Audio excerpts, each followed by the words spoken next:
राधे राधे। राधे राधे। आज वृंदावन 84 कोष परिक्रमा स्टार्ट करने के लिए हम लोग सभी जा रहे हैं। गाड़ी में बैठ चुके हैं, तो अभी हमारा जर्नी शुरू होगा। राधे राधे।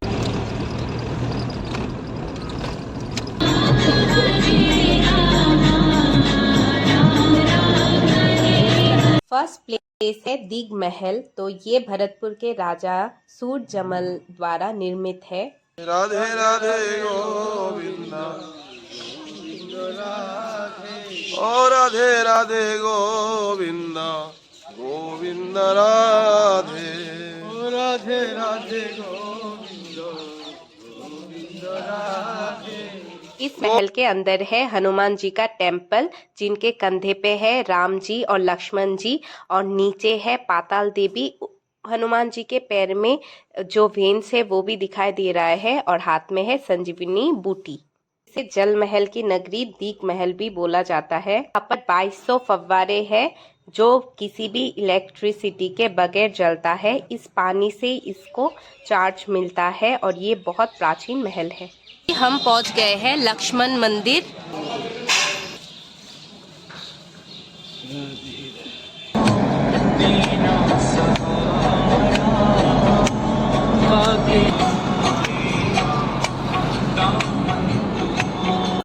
भजन सुनते सुनते हम हमारा 84 कोष परिक्रमा कंटिन्यू कर रहे हैं।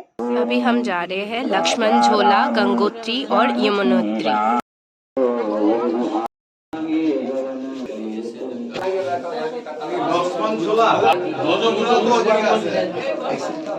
ये 14 कोष के एरिया में तपोवन है। ये पर्वतमाला 14 कोष के एरिया में विराजमान है। तो नीचे दर्शन बद्रीनारायण के जो आप वो नीचे करके आए, ये लक्ष्मण जी के दर्शन है। लक्ष्मण झूला की जगह जो आप बैठे हो, पीछे गंगोत्री, यमुनोत्री, अलकनंदा, देव सरोवर, चंदन वन, गाल, पिघली वानी, नील घाटी, सुगंधी सैलाब, मालती वन, माया देवी, नरनारायण पर्वत, मैनाक पर्वत, त्रिकूट पर्वत, गणेश पर्वत। तो ये 14 कोष के एरिया में विराजमान है। 80 वर्ष तक जब नंद बाबा जसोदा मैया के कोई बच्चा नहीं हुआ, तो उन्होंने ये मनोती मानी कि हमारे कोई बच्चा हो जाए तो हम नंदनारायण की यात्रा करें। तो कुछ दिन बाद भगवान श्री कृष्ण ने अवतार ले लिया। जब भगवान 5-6 वर्ष के हो गए, तो नंद बाबा अपनी यात्रा की तैयारी करने लगे। भगवान ने पूछी, बाबा आप कहाँ की तैयारी कर रहे हो? बोले हम नंदनारायण की यात्रा के लिए जा रहे हैं। बोले बाबा मैं यहाँ ब्रज में आपको दर्शन करा दूंगा। तो पूरे ब्रजवासी लोग भगवान श्री कृष्ण आए और भगवान से कही, लाला कहाँ है, हमको दर्शन कराओ। बोले बाबा तुम आंख बंद करके याद करो। तो आंख बंद करके याद करे तो यहाँ भगवान बद्रीनारायण ने प्रकट होकर दर्शन दिए। तो इनको नाम है याद बद्री, याद करे जब प्रकट हुए। आदि बद्री, आदि माने अनादिकाल से। तो 1 महीना तक है नंद बाबा की यात्रा रुकी, और 1 महीना में जो मैंने आपको पहले तीर्थ बताए वो सब तीर्थों के दर्शन कराए। चंदन वन जो बताया, चंदन पेड़ तो नहीं है, लेकिन वहां के कोई भी पेड़ को आप तोड़ोगे चंदन जैसी खुशबू आएगी। ये नर पर्वत है, इधर का नारायण पर्वत है, बीच में गणेश पर्वत है। तीनों धारान के अलग अलग दर्शन है, गंगोत्री, यमुनोत्री, अलकनंदा। तो भगवान श्री कृष्ण ने बूढ़े नंद बाबा जसोदा मैया को यहाँ 4 धाम कराए, बद्रीनाथ, केदारनाथ, गंगोत्री और यमुनोत्री। तो ये 4 धाम फिर 84 कोष में आते हैं। देखो आप 84 कोष की परिक्रमा लगा रहे हो, परंतु 4 धाम आपको फ्री फंड में हो रहे हैं। कोई पैसा नहीं लग रहा, कोई टाइम नहीं लग रही। तो 4 धाम का बहुत बड़ा महत्व है। भाई ये 4 धाम क्यों बने? तो ये 4 धाम इसलिए बने, देखो इस संसार के अंदर कितने तरह के प्राणी हैं, जिन हर चीज अलग अलग मिलेगी। बोली भाषा अलग, सकल सूरत अलग, चाल ढाल, रंग रोगन, मन बुद्धि विचार सब अलग अलग है। लेकिन 4 चीज ऐसी है जो हर इंसान में व्याप्त मिलती है, काम, क्रोध, लोभ, मोह। तो इसीलिए 4 धाम बने कि एक धाम में जाके एक प्रकार को संकल्प करो, एक में काम छोड़ो, एक में क्रोध छोड़ो, एक में लोभ छोड़ो, एक में मोह छोड़ो। तो आदमी निर्मल होकर भगवान के धाम को जाए, लेकिन इनको कोई नहीं छोड़ता है। छोड़ते हो? नहीं छोड़ते हैं। ऐसे ही देखो फिर 84 कोष की परिक्रमा है। तो फिर 84 कोष की परिक्रमा है, आप दे रहे हो। तो फिर 84 कोष परिक्रमा का इतना बड़ा महत्व है। अगर कोई एक बार फिर 84 कोष परिक्रमा लगा देगा, तो मरने जीने से छूट जाएगा और वो भगवान का ही पार्षद बन जाएगा वो। भाई ये 84 कोष की परिक्रमा क्यों है? तो ये 84 कोष किस लिए?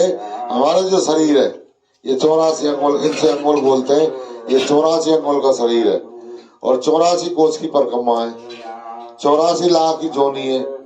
तो बताते हैं गिरिराज जी की एक दंडोती देने से सर्प की योनि खत्म हो जाती है, लेकिन फिर 84 कोष का इतना बड़ा महत्व बता दिया है कि एक कोष की परिक्रमा लगाने से 1 लाख जोनी समाप्त हो जाती है और 84 कोष की परिक्रमा लगाने से 84 लाख जोनी नहीं भोगनी पड़ती। ये तपोभूमि है, यहाँ हजारों साल नर और नारायण ने तपस्या करी, उनके बाद यहाँ लक्ष्मण जी ने तपस्या करी थी और आज भी यहाँ 10-10 किलोमीटर तक कोई गांव नहीं है। ये 8-10 साधु महात्मा रहते हैं, 10-12 गौ माता रहती हैं। अभी दर्शन करते हैं गंगोत्री जी और फिर यमुनोत्री जी। प्रणाम कर लीजिए। ये है नर, ये है नारायण और बीच में जो पत्थर दिख रहा है वो है गणेश जी। और यहाँ से गंगोत्री यमुनोत्री आए हैं और इस मंदिर पे यहाँ पर स्थापना किया है।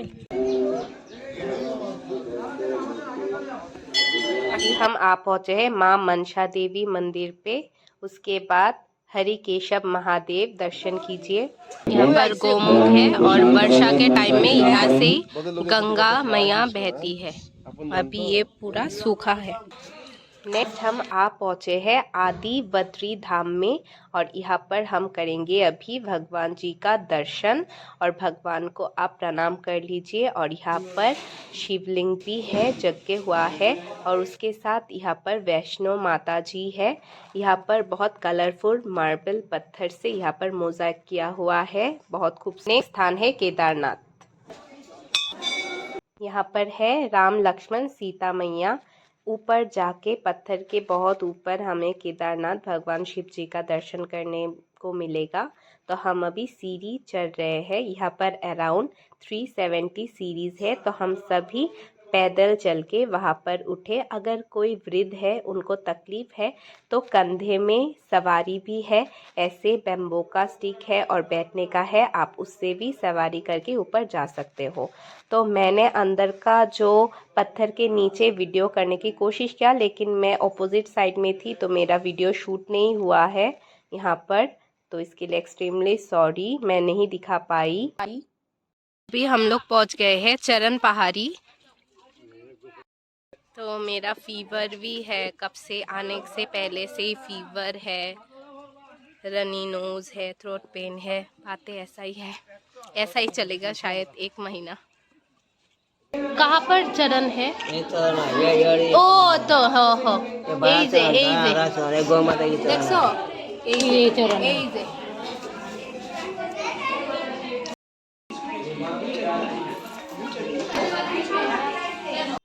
चरण पहाड़ी से नज़ारा कितना खूबसूरत दिखाई दे रहा है। इसका नाम चरण पहाड़ी इसलिए है क्योंकि यहाँ पर भगवान जी का चरण चिन्ह है, जैसे कि आपने पहले देखा होगा।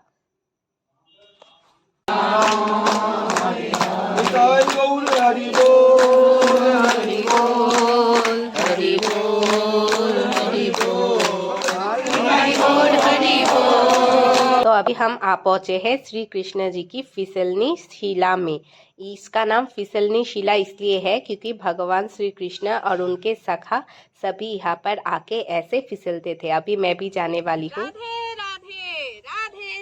नेक्स्ट स्थान है भोजन थाली, तो चलिए करते हैं दर्शन। इस स्थान का महत्व है, यहाँ पर श्री कृष्ण जी, बलराम जी और उनके सखा ने एक साथ में भोजन किया था। तो ये है बलराम थाली, कृष्ण थाली और भगवान जी का कटोरा और बलराम जी का कटोरा। इंद्रसेन पर्वत है जहाँ पाए, जहाँ भगवान ने भोजन की लीला की है। व्योमासुर को मारा भगवान ने, पूर्व जन्म का ब्राह्मण था, तो भगवान ने यहाँ पर आकर कृष्णेश्वर महादेव की स्थापना की है। पहले यहाँ पूजा करिए, तब वहाँ भोजन किया है भगवान ने। तो ब्रजमंडल में केवल प्रायश्चित के निमित्त जो स्थापना की है कृष्णेश्वर महादेव की, वो केवल कामवन में भोजन थाली पर। भगवान का दूध का कटोरा। अभी हम लोग पहुँच गए हैं कामा का गोपीनाथ मंदिर में। हमारा 84 कोष परिक्रमा भी स्टार्ट हुआ था। एकादशी के दिन रमा एकादशी था। कौन कौन है प्रभु जी? और जगन्नाथ स्वामी का ठाकुर 500 रुपये। बहुत प्राचीन मंदिर है, 500 साल पुराना। और वर्धमान के राजा त्रिलोकचंद और भानुमति ने इसका जीर्णोद्धार कराया था उस समय। 500 साल पुराना इधर जाना माता চরণে লইন শরণ গোপীনাথ সকলে তোমার মায়া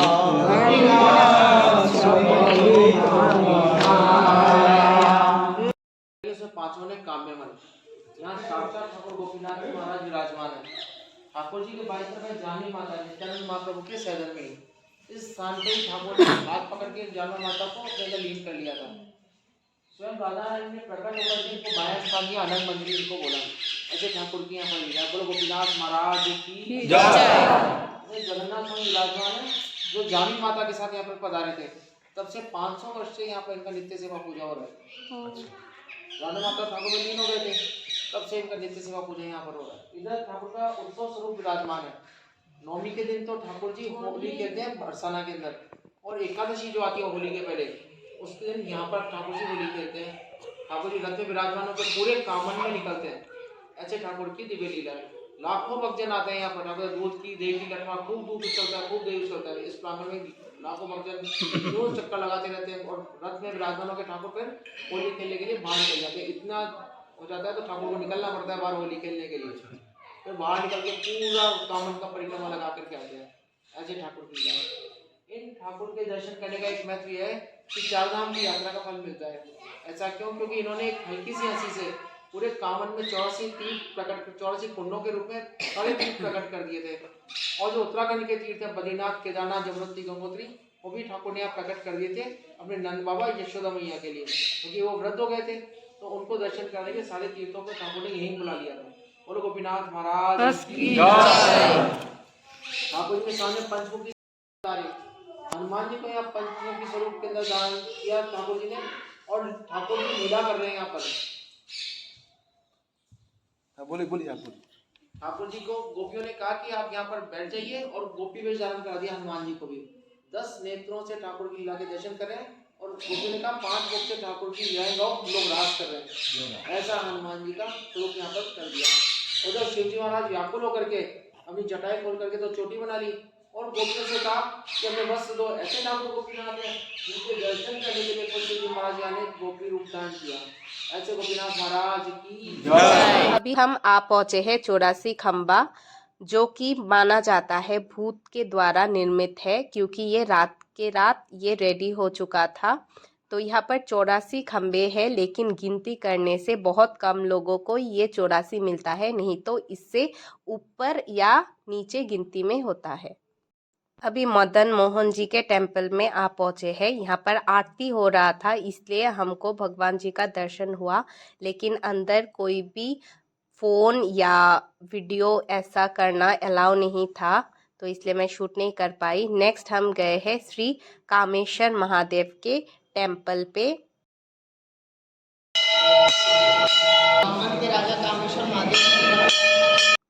गोपाल बहुत अच्छे से यहाँ पर झूल रहे हैं। उसके बाद गए सेतुबंद रामेश्वरम, और जहाँ पर है राम, लक्ष्मण और सीता मैया। माता कुंती है बाबा, युधिष्ठिर महाराज जी, अर्जुन, नकुल, सहदेव, द्रौपदी ठाकुर जी के दर्शन कराए, कृष्ण बलराम के। बराहदेव और भूदेवी यहाँ पर शिव पूजा करते थे आके, पंचपांडव और द्रौपदी जी। ये रहा बिमला कुंड।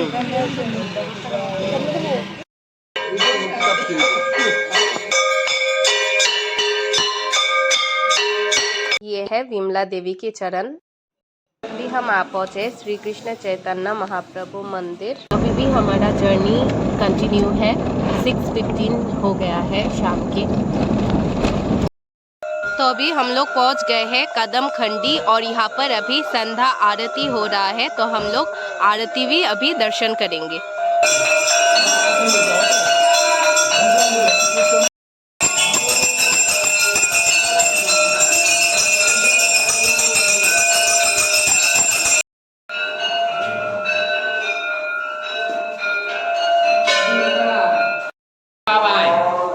की आचार्य जी नागा बाबा।